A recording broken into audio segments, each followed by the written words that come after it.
I've been wrestling with this question. How do I discern whom I must spend my valuable time with? You've spent it, it's gone. How do I know what projects I should work together with them? Perhaps other Christians. After all, we must show the community we're united, right? Christians are united in the gospel. One more question. So, what does this unity look like? Now, these are interesting questions for our time. Please turn to Acts chapter 8, verse 14.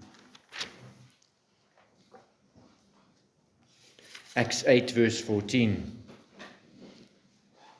Now, when the apostles who were at Jerusalem heard that Samaria had received the word of God, they sent Peter and John to them, who, when they had come down, prayed for them that they might receive the Holy Spirit. For as yet he had fallen upon none of them. They had only been baptized in the name of the Lord Jesus. Then they laid hands on them and they received the Holy Spirit. Now, Philip was undoubtedly a faithful brother. Sensitive, as we learned this morning, to the Holy Spirit's interruptions in his life. And of course, the apostles were too sensitive to the Lord's surprising interruptions in their lives as well.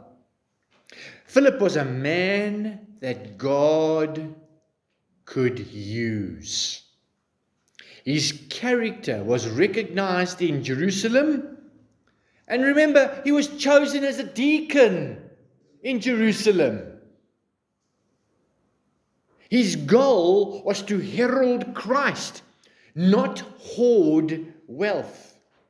His agenda was not to go and plunder the Samaritans for the Jerusalem church. You know, get them to give money and he could support the Jerusalem widows and orphans. I would fail if I did not examine this topic. It is a topic that explores our method and our motive for ministering. There's an interesting growing methodology in Western churches. I found this interesting. I was talking to someone this morning about COVID and so on. These Western churches are moving away from taking offerings during the services. Well, there's actually rationale behind this.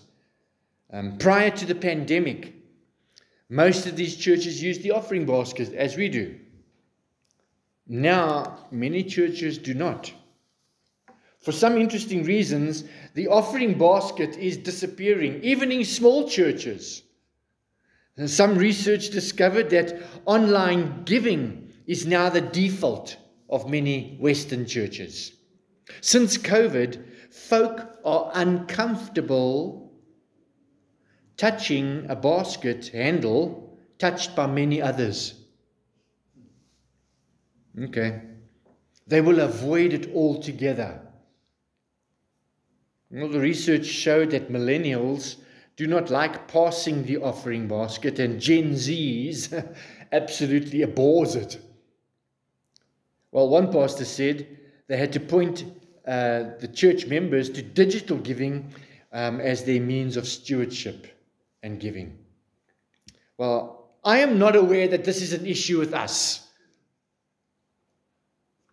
The offering basket serves as a visual reminder to give generously.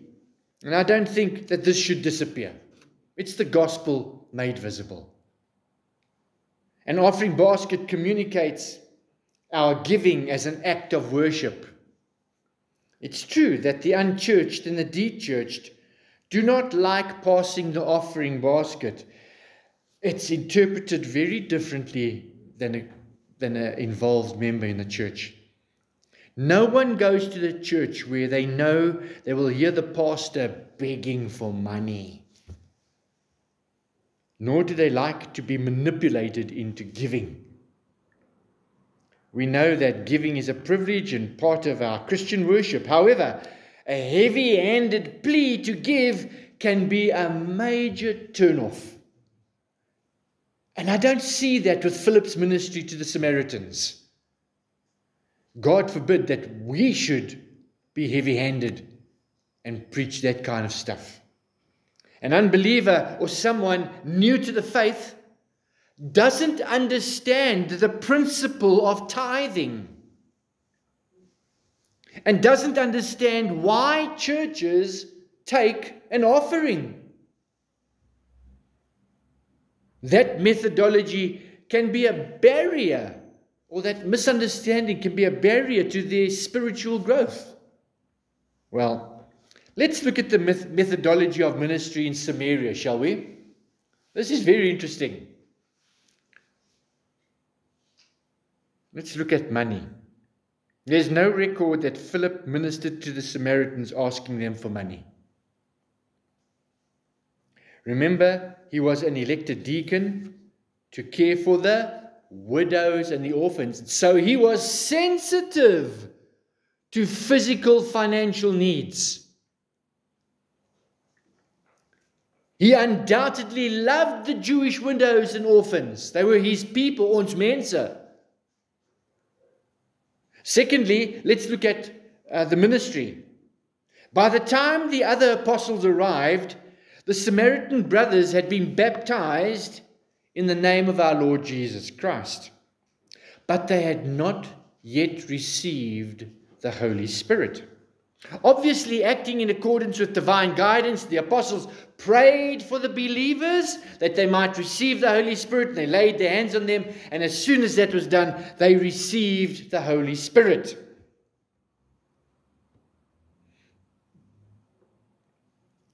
This immediately raises a question. Why is there a difference between the order of events here and the order of events at the day of Pentecost? Two different order of events. At Pentecost, the Jewish people, one, repented. They were born again. They were baptized and they received the Holy Spirit. And they spoke in tongues, known human languages, not a heavenly language and not a language of the angels, a known human language, which they did not learn. That was the miracle of tongues.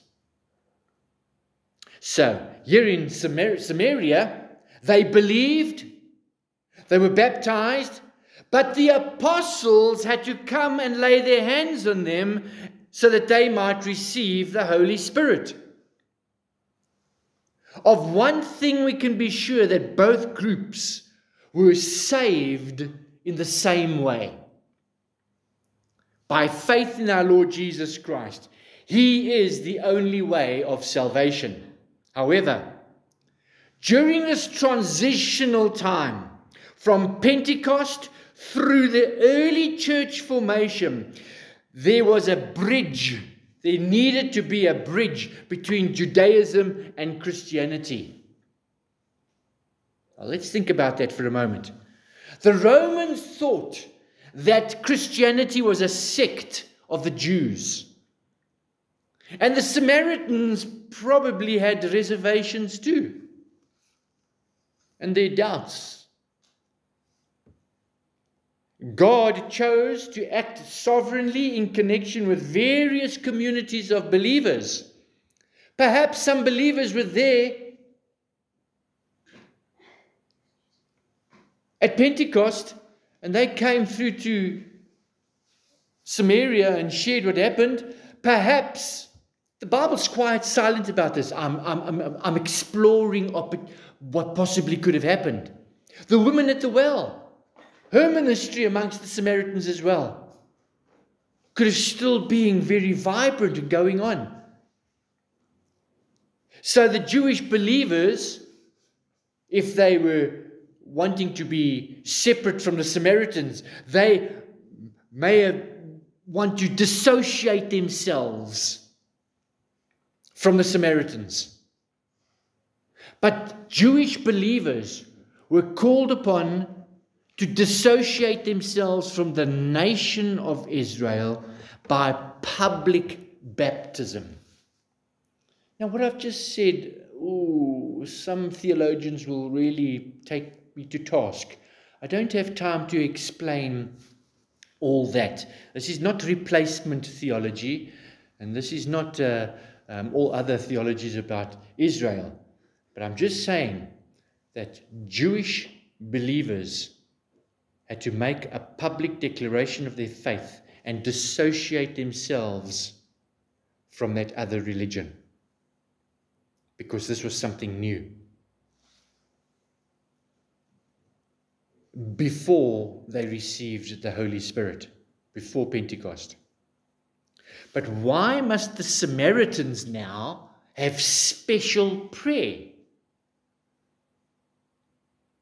Why must the apostles lay hands on them? Perhaps the best answer is that God intended to give expression to the unity of the church, whether made up of Jews or Samaritans or anybody else as matter of interest. There was a real danger that the church in Jerusalem might retain ideas of Jewish superiority, and that they might continue to have no dealings with their Samaritan brethren and continue this age-old problem they had with Samaritans. There was a great risk for that. Vino in our church went to visit another church in our community when she was first looking for a place to fellowship. She popped in at this church and thought, this is wonderful. She actually was asked to leave because she's Venda. I don't think this is a place for you, they said. How's that for the gospel? So it's still very rife in our community. So to avoid the possibility of division of spiritual haves and spiritual have-nots, or the thought of two churches, one Jewish church and one Samaritan church, God sent the apostles to lay hands on the Samaritans. This demonstrated full fellowship with each other as believers in the Lord Jesus. They were all members of one body, one in Christ Jesus. When verse 16 says that they had only been baptized in the name of the Lord Jesus, this does not mean that it was different from being baptized in the name of the Father and of the Son and of the Holy Spirit. Some guys would go into some theological debate over that as well. Luke is not recording a formula of ministry to be used, but he's simply stating a historic fact. Both expressions faithfully present their allegiance and identification in Christ. All true believers gladly acknowledge their loyalty to a union with the Trinity.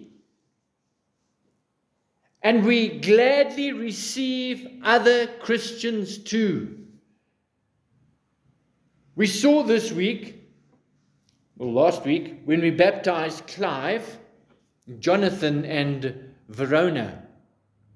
That was such an encouragement, was it not? Let me introduce a ministry and methodology, theological toffee for you to chew on tonight. If we say we are truly saved, does this mean that we must work together on evangelistic projects with other churches, even though we differ on some theological issue? Think about it. It's an excellent question. Now let me be a bit more specific, because that's very general. I am convinced that there are certain theological mountains that I will die on, and others not. I will gladly work with others who differ on those that are not salvific. For example, eschatology, end times. Will there be a secret rapture or not? Well, if there is a secret rapture, I'm quite happy to change my mind en route.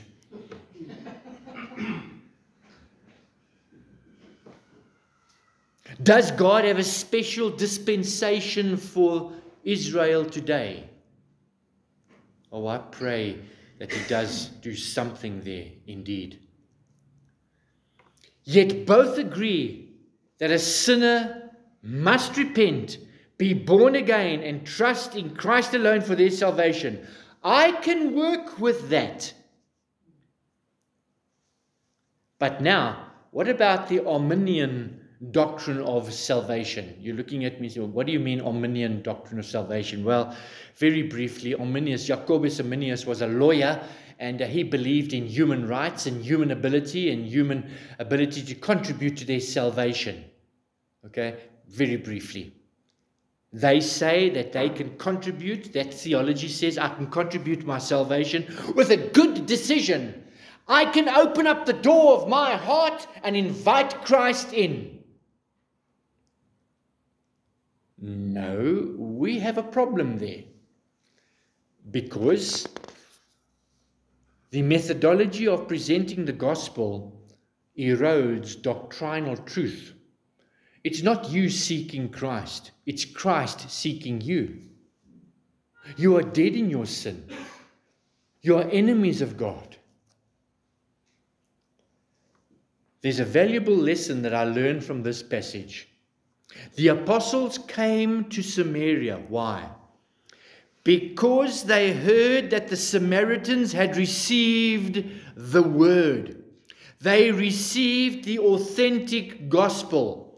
And they could work with Philip's practical theology.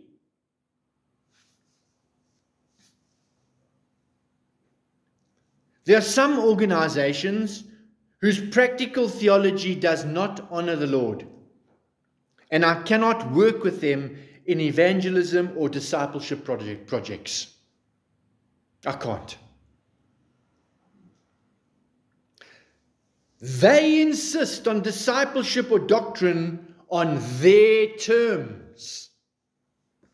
For example, they insist that the convert, here it comes, the convert must receive the Holy Spirit after they are saved.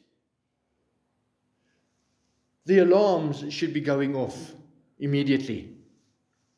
Just like the Samaritans, they say, their theology insists on receiving the Holy Spirit as a post-conversion experience called the second blessing.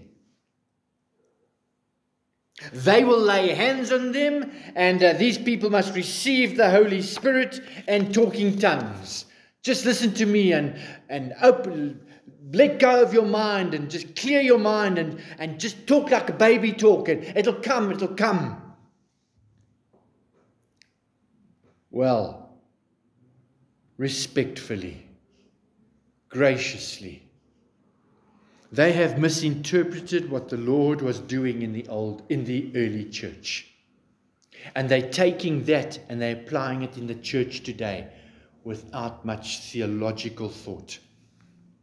They have made it a formula, a methodology for today, incorrectly so. They misunderstand.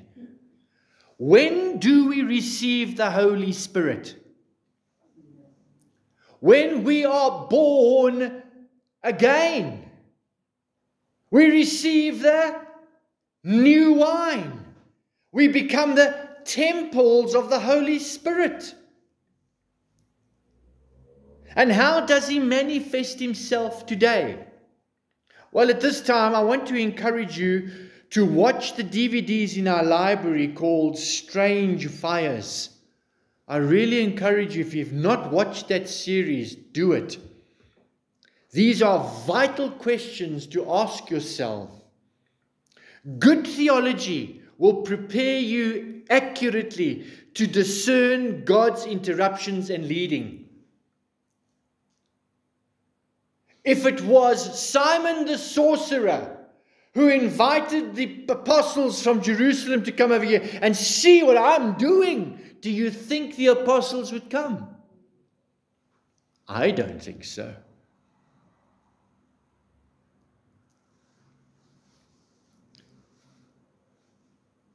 Good theology will equip you to make biblical choices. Choices that honors God's word and pleases Him.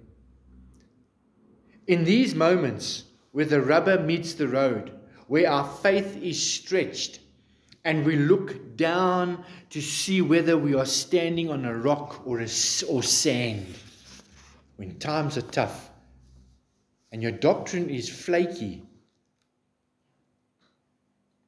I preached one time at a wedding, and I encouraged the bridegroom to love his wife, not like a flaky. You know, when the pressure's on, you break the flaky, all breaks all over the show. I said to him, be a bar one. So when the pressure is on, you bend it and you mold it and you put it back, it doesn't break. And in many ways, that's good theology. Bad theology breaks you. Do we really believe that God's grace is sufficient to get us through the day? Do we really believe that the gospel of Christ is powerful enough not only to save us for eternity, many of us believe that, yes, but also to sustain and strengthen us in the midst of life's interruptions and hardships, here and now? Or do we take things in our own hands? Do we really believe that Christ is enough to satisfy all the deepest needs of your heart? I was watching a YouTube clip of somebody. I'm not going to mention names, but I was horrified to listen to the video clip 30 minutes into the conversation, absolutely discounting the Bible as sufficient and authoritative in a Christian's life. No, all these other writings that we don't know about help us to understand. The elders will be going to go chat with his brother shortly.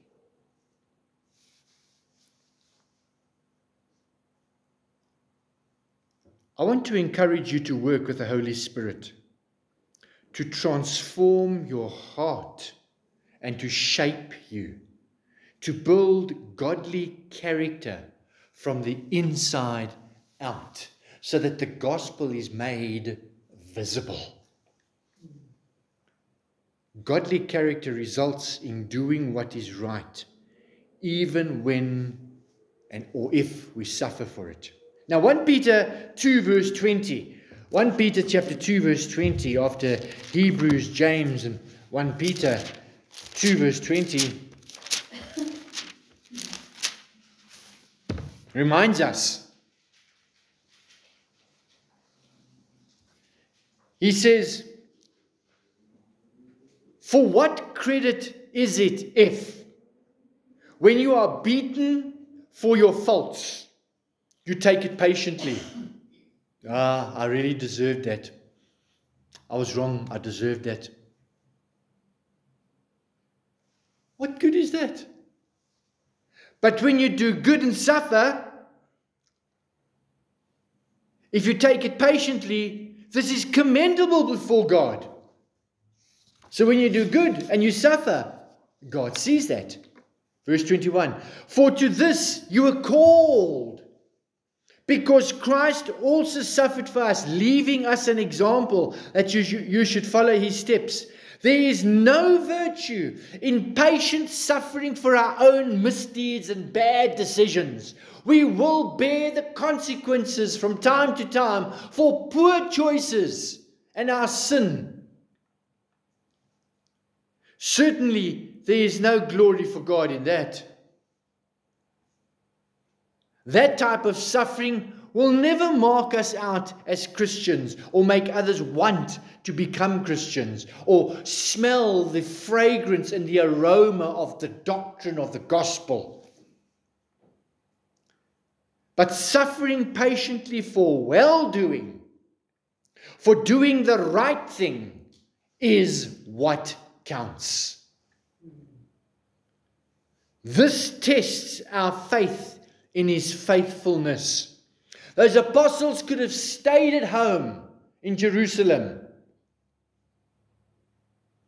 But no, they were called and they came. They were being faithful to what God was doing in Samaria. God will test you to refine your heart and challenge you to take steps of faith. It is so unnatural. It is so otherworldly that it shocks people. I pray into conviction of their sinful relationship with Christ. When they see you take that act of faith boldly. May we learn from Philip's life how to be a man that God uses. I wonder, will you take your relationship with God that seriously? Seriously. Will you renew your commitment to him without reservation?